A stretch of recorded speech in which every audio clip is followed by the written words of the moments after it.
Hey everyone, this is Justin from Who Is Like You Ministries, and welcome back to another episode of my Is It Biblically Accurate series, where I go through different Bible movies and see how close they are to the actual Bible story. This week, I've decided to do the Exodus Gods and Kings movie, the story of Moses starring Christian Bale. I did see this a while back when it came out, but it's been a long time and I don't remember much of it. So let's go ahead and get started. I can't wait to see Bat Moses.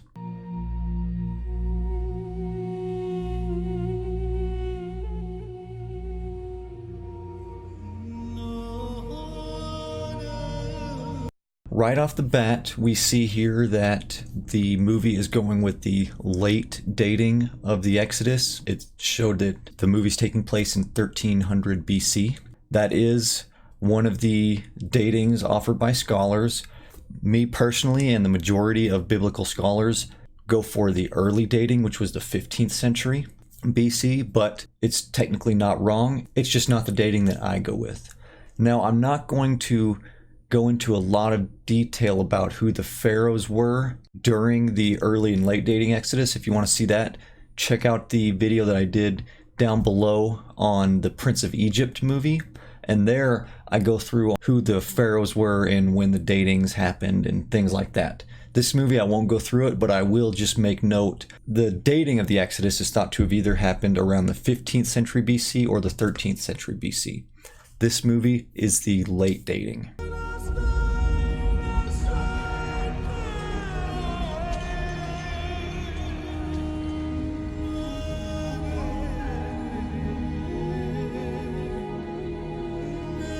It's pretty commonly understood by biblical scholars. We saw in the background there that assuming all that we're seeing is we're seeing the different Hebrew slaves, we see in the background that the Great Pyramids are being built. It's pretty commonly known among historical scholars, biblical scholars, Egyptian scholars, whatever, that by this time of the Hebrew Exodus, the Great Pyramids would have already been built and the Jews would not have been building them.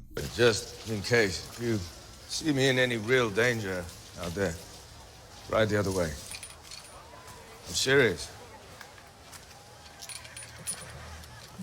When I look at you, I made this same comment during the Prince of Egypt movie, and I'm guessing that I'm probably going to make a lot of the same comments because it's basically the same story.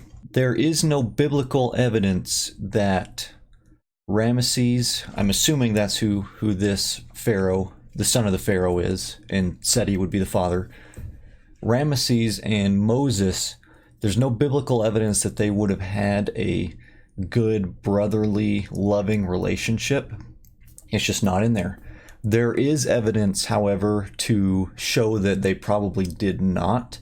And some of that evidence comes from the fact that when Moses eventually kills an Egyptian, the pharaoh immediately seeks to kill him. That would have been Seti at the time, using this dating.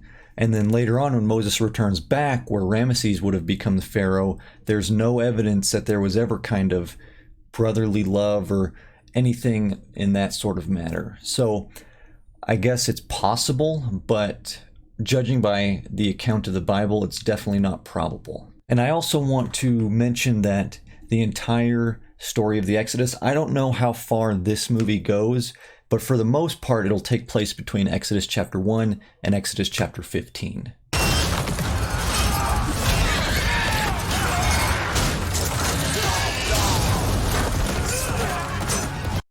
Now, I am not against a good fight scene in a movie or a great epic battle. I'm a huge fan. During the Exodus story, as told from the Bible, there isn't any mention of any war like this, especially one that Moses was in. Now, Moses would have been in battles later when he's already with the Israelites and they've already exited out of Egypt. But in this time, the Bible just doesn't give evidence that Moses, and even doesn't say Ramesses, would have been in a battle during the time before the Exodus. But I'm not against a good battle. I just want you guys to know that Moses probably would not have been in this battle prior to the Jews leaving Egypt. Thank you is not sufficient, but Thank you. I know you don't believe in omens or prophecies, but I... In modern day movies depicting ancient time periods or settings, and they did the exact same thing with Troy, there's always the one guy, usually the main character, who doesn't believe in any of the gods of the time period, thinks it's all stupid. The creators of the movie are importing our modern day secularist worldview where there's nothing beyond ourselves into the movie that they're making. So I just want to point that out. Moses, it looks like in this movie, is that guy who doesn't believe in any of the gods. He thinks omens are stupid. In Troy, it was Hector that was the person who did that. But I just think it's interesting that in a story that's all about God and Egypt itself, the entire society was all about their gods, that the movie tries to make it where none of them to the people of that time existed. Who's your father? I know you don't know his name, only that he was a general in Pharaoh's army, unnamed by your mother. I can see this is making you uncomfortable. This will interest you. There was no... I want to point out that in the Bible, Moses is aware that he is a Hebrew. His mother's name was Yocheved. She actually nursed him for the Pharaoh's daughter that found him. His father's name was Amram. May you be alert, rejuvenated, and protected by the gods. In the Bible, the Pharaoh doesn't die until after Moses leaves to Midian, where he meets his wife Zipporah, and he lives there for quite a few years. The Pharaoh dies during that time, not before he leaves.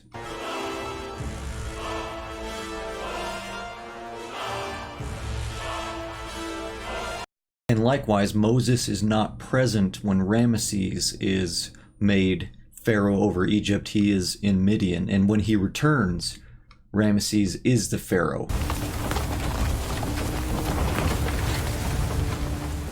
Gaia, allow me to talk to my mother. Yes, yes. So I'm assuming here that Moses is about to, or being, exiled by Ramesses, who is now the Pharaoh, because he admitted to being a Hebrew, which he found out from the Jews when he visited them. In the Bible, Moses did kill one Egyptian, not two, as the Bible says in Exodus chapter 2. But then it says when the Pharaoh found out, and this is at the later portion of chapter 2, when the Pharaoh found out, he immediately sought to kill Moses, and Moses fled to Midian. He wasn't exiled. In Exodus chapter 2, it makes it known that Moses already knew he was a Hebrew when he lived at the palace in Memphis. It says in Exodus chapter 2, verse 11, that when Moses was old enough, he went out among his people, meaning the Jews, which gives us some evidence that he already knew he was a Jew. And that's when he saw an Egyptian beating a Jew, and then he killed that Egyptian, and then the Pharaoh found out and he fled to Midian. He wasn't exiled. This whole scene where Ramesses calls his sister and tries to chop her arm off didn't happen. And the whole scene where Moses is in prison right there didn't happen. He immediately fled to Midian. Did what he wanted to hear. And neither would she. That's how much we love you. So I want to address what we've seen for the past 10 to 15 minutes, where it talks about how Miriam, Moses' sister, was handmaiden to the Pharaoh's daughter who found Moses, and Miriam helped raise Moses and Ramesses both. In the Bible, the only part that mentions Miriam until later on in the story is when she watches the Pharaoh's daughter fish Moses out of the basket from the Nile, and then she goes and finds a nurse for Moses, which happened to be Yocheved, Moses' mother. But the whole of Exodus chapter 2, where it deals with this exact same thing, we're still not out of Exodus chapter 2 yet from the movie. Miriam is not mentioned one time as being Moses' maid, Moses' wet nurse, Moses' handmaiden, nothing. We do find out that she is his sister, but she's never mentioned as his maid, and certainly she's not allied with Moses' fake mother. Your sister saved your life. Now you saved hers. Moshe. I do really like that touch because Moshe is Moses' Hebrew name. And so you are leaving. Of course. There's nothing here for someone like me. When? Today? So I want to mention real quick that I'm assuming that woman is Zipporah, Moses' future wife. When Moses saves Jethro's daughters from the men at the well, he then gives Moses his daughter to be his wife. And also, one thing to note is that Zipporah was black. And the reason we know that Zipporah was black because she was descended from the Cushites, the Nubians. She had black skin. And later on, Aaron and Miriam make a negative comment because she was black and Moses had married her. One thing that the movie does get wrong is the color of Zipporah's skin and then the time in which it takes for Moses to marry her. Okay, I take my last comment back a little bit. He does get married to her very quickly. So maybe I'll give it a pass on that one. But in the Bible, it was a little quicker than that. Almost. Well, that is awesome that the movie includes Gershom, Moses' son. Not a lot of movies do, at least the ones that I've watched and reviewed here. So I think that's very cool that it includes his son in there. Is it good for a boy to grow up believing in nothing? Is it bad to grow up believing in yourself? There it is again, the modern day atheistic, secularist, materialist view coming down into the movie of Moses. The Bible makes no mention whatsoever of Moses not being a person who believes in God. And even when he was an Egyptian, it doesn't say that he didn't believe in the Egyptian gods. If this does happen, the Bible makes no mention of it. Who are you?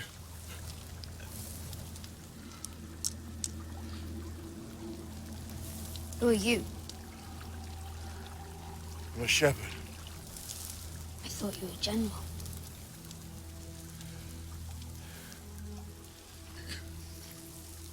I need a general. Why? To fight. Why else? Fight who? For what? I think you know.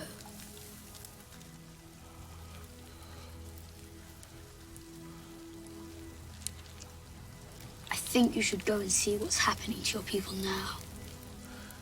You won't be at peace until you do. Or are they not people, in your opinion? Who are you?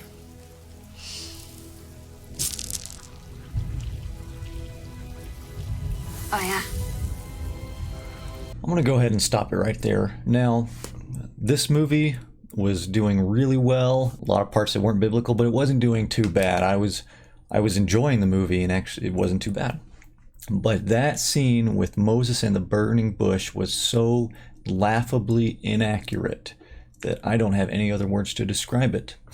God does not belittle Moses like he just did. He doesn't appear in the form of a small child. And during that event, God, first of all, God says, I am that I am, Ayeh Asher Ayeh, not just regular Ayeh, I am. So I want to make that distinction. He does say later, but when Moses asks what to call him, God says, I am that I am. But that whole sequence, God did not tell Moses anything it was, how the heck would you know what to do after that chance meeting right there? There's really not much to say other than it's completely contrary to what the Bible says. They didn't mention anything about Aaron, didn't mention anything about the plagues, didn't mention anything about Moses' staff, didn't mention anything at all. That scene was terribly done, and I don't even know what to say about it.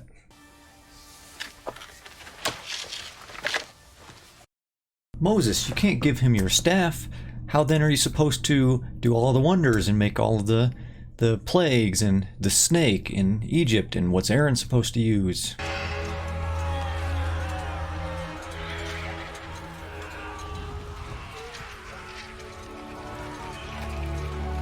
It's interesting how what we just saw is the same exact depiction of the Hebrew slaves when Moses visited earlier in the movie. We see the birds flying over, we see the same amount of people, we see the same land formations. It's the exact same scene, except Moses knows that he's one of them this time. So the way he's looking at it, he's filled with a lot of pain and a lot of emotion. So I think the movie did a really incredible job on that scene and just seeing the difference between how Moses saw it before and how he sees it now.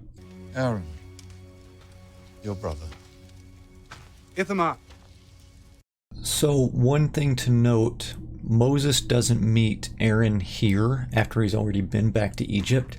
In the whole burning bush scene that the movie absolutely butchered, God tells Moses that he is currently telling Aaron to meet Moses along the way, and then they would both go into Egypt at the same time. So just a difference here where Aaron in the movie is met in the house after Moses has already returned. In the Bible, it's before. A simple no. Is that what you're telling me? Are you saying no? I'm not saying no. I'm saying time. Time. Ramesses did give him a simple no multiple times before eventually he is forced to let them go, but he does get a simple no.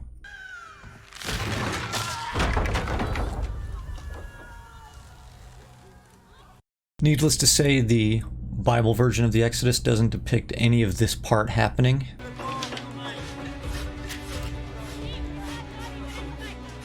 Joshua, use your knee.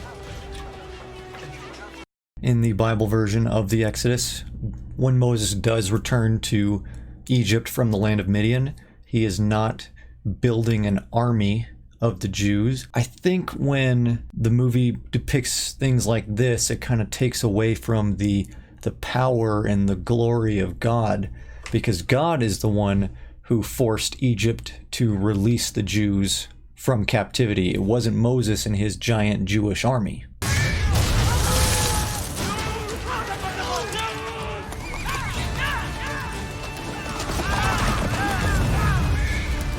Reminds me a little bit of The Patriot, where we see the small guerrilla army of the Americans fighting the giant army of the British. It's not a bad choice. Military action still. If you're not going to listen to me, then why did you take me away from my family? I didn't. You did. You don't need me. Maybe not. So what do I do? Nothing. For now, you can watch. The way that this movie depicts God as a, not because they chose to have a small boy play the part of God, but the character of that small boy is just an arrogant child.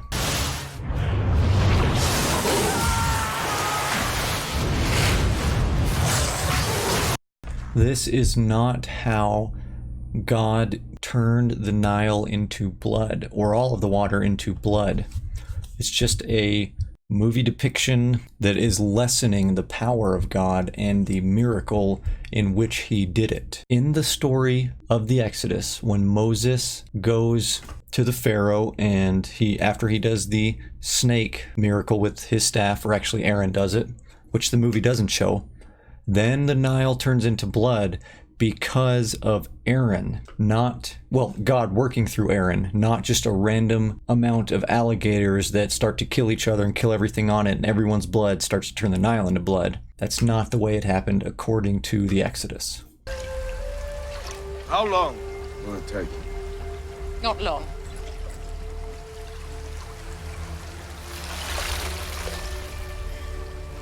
longer than that. So one of the roles that the magicians play for the Pharaoh was that they were able to replicate many of the miracles and the plagues that Moses and Aaron brought upon them. When we see here that the magician isn't, well, first of all, she's trying to cleanse the water instead of replicate the blood, which is contrary to the Bible. But I think this movie is taking out the role of the magicians that were able to be like gods in that they were able to recreate everything. So not a huge fan of the way the movie is going with that, but just biblically, the magicians were able to replicate the blood that the Nile was turned into.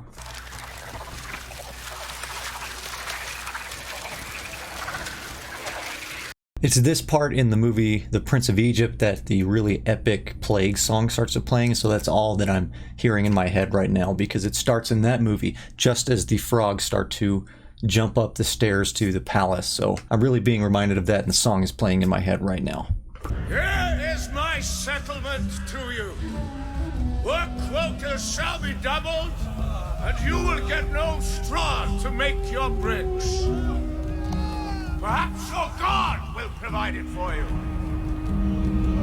So the movie does have this order issued from the Pharaoh correct, but they have the time frame wrong. So in the Bible, in Exodus chapter 5, Moses and Aaron go and speak to the Pharaoh to tell him to let the people go so they can go and sacrifice to their God in the wilderness. Now, in the Bible, right after the first meeting between Moses, Aaron, and the Pharaoh immediately issues the command for all the taskmasters to stop supplying the Jews with straw, and that now the Jews have to go and get the straw and make it themselves. So the movie has the order given by the Pharaoh correct, just it's wrong in the timeline.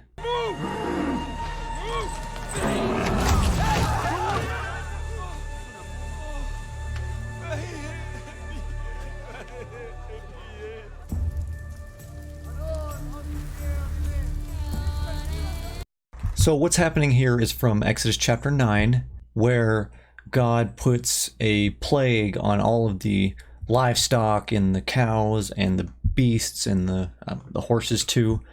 But one thing to note, it's very important, because a few scenes earlier, Moses is praying to God saying that he was impressed, but since all these plagues are affecting everybody, including the Jews, that he's not sure who's being punished. The Bible makes a very clear distinction, and you can read it for yourselves in Exodus chapter 9, that in this plague specifically, God makes a differentiation between the cattle and livestock of the Egyptians and the ones of the Jews. Only the Egyptians were affected, and that's it. And it's like this for other plagues as well.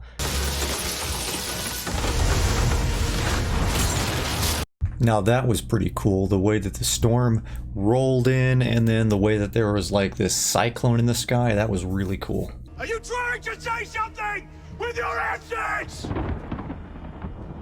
Is it meant to humble me? Because it will not!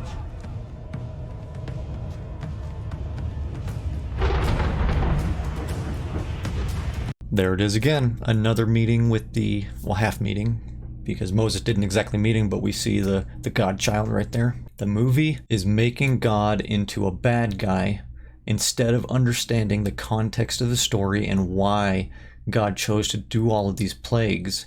So, and I knew this was coming. I expected it, because that's how all movies are.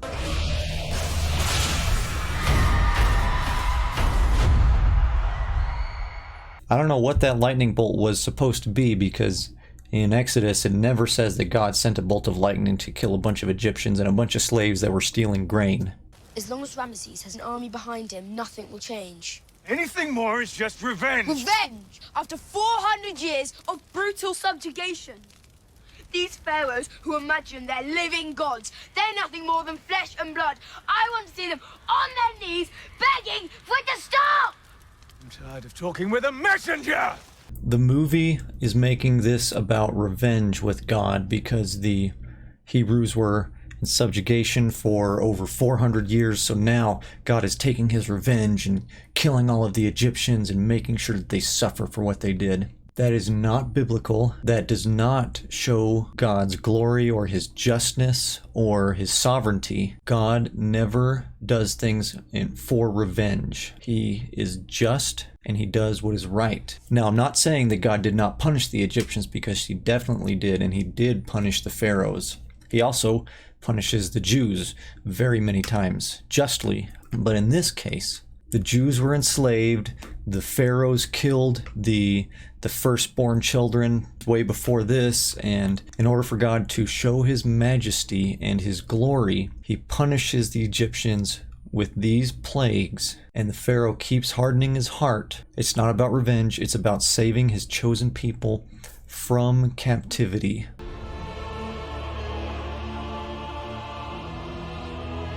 By the way, when all of this was taking place, Moses was 80 years old, and Aaron, I believe, was 83. I don't know where I am. So far, this movie has taken out the entirety of the pillar of cloud that led the Hebrews by day and the pillar of fire that led them by night. It's not even mentioned. It's not even a thing that God guided the way in the Bible. Joshua? Aaron? Well, that's cool that they had Joshua in there. I didn't know that was him. But I think that's a really cool touch.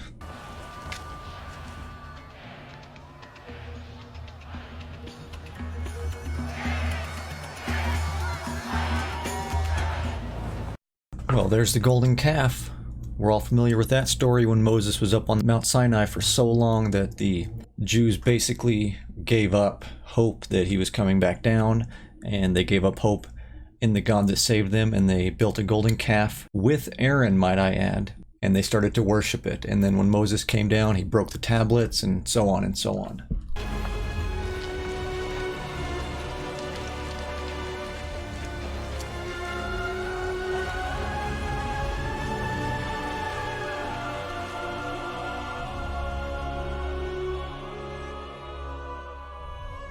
So my review, to sum it all up, my last thoughts. Movie-wise, I thought it was a pretty darn good movie. It's not amazing, but it was pretty good, movie-wise. Biblically-wise, however, it's way more biblical than the Noah movie with Russell Crowe. It's way less biblical than the Prince of Egypt, which is the same exact story. I loved how, except for the crocodiles in the Nile, I loved how they depicted the plagues of Egypt, and I thought they did a really good job with that.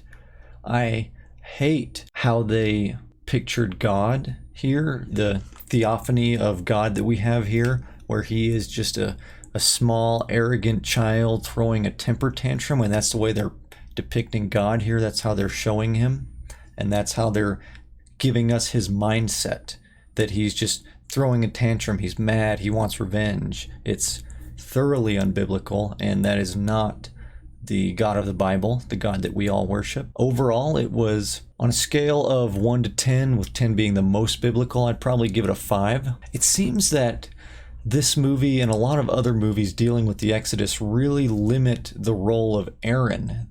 This movie has less of Aaron than I've ever seen in any other Exodus movie or TV show. Aaron literally didn't do anything. In the Bible, Aaron does about half of the plagues, the very first ones, including turning the staff into a snake and the Nile and the frogs. And in the movie, not even Moses did those. Technically, God did all of the plagues, but he did it through them. In the movie, Moses and Aaron didn't do anything regarding the plagues at all. There wasn't even the scene with the staff turning into a snake in the entire movie. I did like how they included his child, Gershom. I thought the fight scenes were really cool, and overall I would say this movie is not very biblical, but if you want to watch it, go ahead. It's a good movie, but just don't expect much of the Bible to appear in the movie, other than the character of Moses, God, the plagues, and the Hebrew Exodus. Well, I hope you all enjoyed that video. If you would like to see more, make sure to subscribe down below and leave a like if you enjoyed this and want to see more. Thank you all for watching, and have a great day.